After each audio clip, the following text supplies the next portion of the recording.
गर्भवती नागिन। मंगलपुर नाम का एक गांव था। उसके पास एक जंगल था जिसमें एक नागिन रहती थी। वह नागिन गर्भवती थी। वो रोज गांव में बने मंदिर में जाया करती थी। मंदिर जाकर भगवान का आशीर्वाद लेती थी। नागिन कभी किसी को नुकसान नहीं पहुंचाती थी। एक दिन मंदिर के बाहर एक सपेरा बैठा हुआ था और नागिन एक औरत के रूप में मंदिर आती है।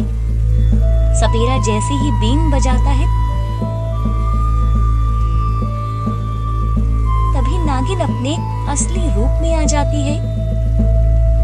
सभी लोग उसे देखकर इधर उधर भागने लगते हैं।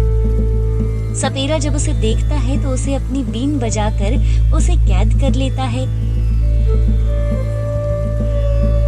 मैंने इच्छाधारी नागिन को पकड़ लिया है। मुझे यकीन नहीं हो रहा। अब मैं इसे बेचकर अमीर बन जाऊंगा। सपेरा उसे अपने घर ले जाता है और उसे कैद करके रख लेता है। नागिन बहुत कोशिश करती है पर उसकी कैद से बाहर नहीं निकल पा रही थी। सपेरा अपनी पत्नी को बताता है कि उसने एक इच्छाधारी नागिन को पकड़ लिया है। सपेरे की पत्नी बोलती है, ये एक इच्छाधारी नागिन है तो इसके पास नागमणि भी होगी। इससे नागमणि मांगो, उसे बेचकर हमें बहुत पैसा मिलेगा। सपेरा फिर से बीन बजाता है और नागिन अपने रूप में आ जाती है। नागिन अपनी जान की सलामती चाहती हो तो मुझे अपनी नागमणि दे दो। सपेरे, मैं तुम्हें नागमणि नहीं दे सकती। तुम मुझे छोड़ दो। मैं गर्भवती हूँ। मुझे कोई नुकसान मत पहुँचाओ। अगर तुम गर्भवती हो तो मैं तुम्हें और तुम्हारे बच्चे को छोड़ दूं तो तुम्हें वो मणि मुझे देनी होगी, वरना मैं अपनी बीन से तुम्हारे प्राण ले लूंगा। तुम जो चाहे कर लो, पर मैं तुम्हें नागमणि नहीं दूंगी।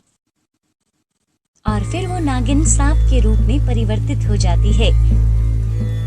रात का समय था। सपेरे की पत्नी नागिन के पास आती है और उसे पोटली से आजाद कर देती है। सपेरे की पत्नी नागिन से बोलती है, नागिन, हमें माफ कर दो।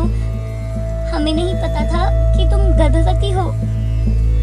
हम बहुत गरीबी में अपना जीवन जीते हैं, इसलिए मेरा पति धन के लिए कुछ भी करने को राजी रहता है। तुमने मेरी जान बचाई, इसलिए मैं तुम्हें आशीर्वाद देती हूँ कि कभी भी तुम्हें धन की कमी नहीं होगी। और नागिन वहाँ से चली जाती है।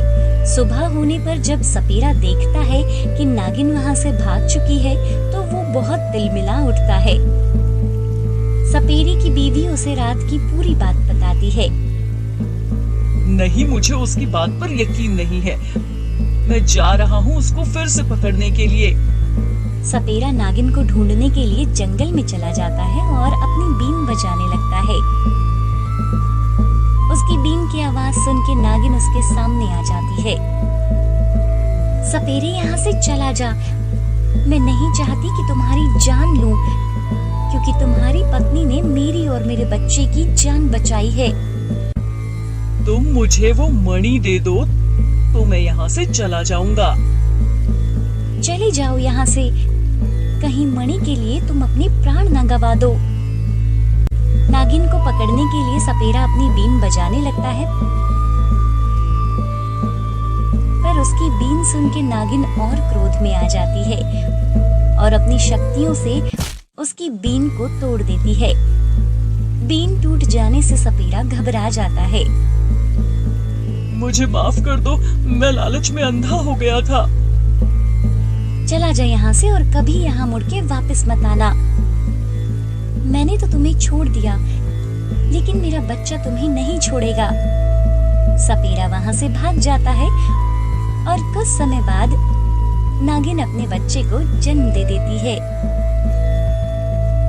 उम्मीद है आपको हमारा ये वीडियो पसंद आया होगा। तो कृपया हमारे चैनल को सब्सक्राइब करें और हाँ, इस वीडियो को लाइक और शेयर करना ना भूलें।